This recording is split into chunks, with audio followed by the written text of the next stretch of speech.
Hello mga herbs at mga herb. Wala muna tayong patawa ngayon. Pero try ko pa rin mamaya kung kaya magawa.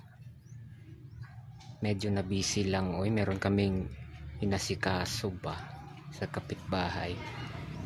Part ng lupa. Kaya hindi na ako nakapag laan ng time gumawa ng content. Kaya papasyal ko lang muna kayo sa bakuran namin. Papakita ko sa inyo yung munti kong grapes. Grapes. Grapes. Ito oh. Ito yung tinatawag na variety. Meron siyang buto. Hindi siya seedless. Seedless pala. Ewan ko tong bibig ko kung ano-ano lang pinagsasabi. Ayan oh. Pitasin ko yung isa ha. Medyo hinog na to eh. Kung hinog na siya, nagkukulay dilaw siya. Hindi siya yung nagkukulay ng pink or red. Ito siya oh. Ba't hindi? Ayan. Hindi makita. Ito pala. Kainin ko ah.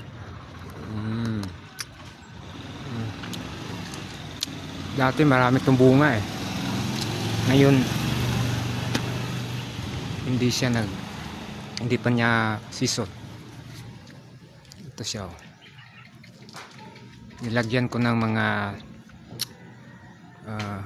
wire or alambre para kung saan siya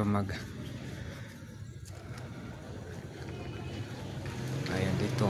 Wala pa rin bunga.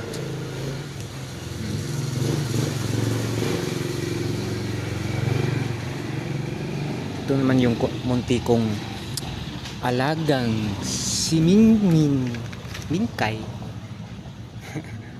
Ang katuwang ko minsan maggawa ng content. Mingkay, say hello.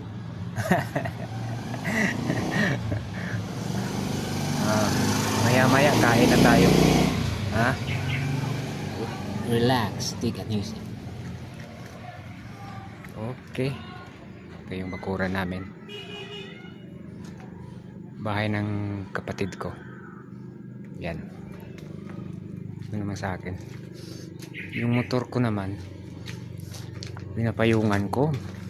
Baka mabasa ng ulan. Baka masinat o magkalagnat.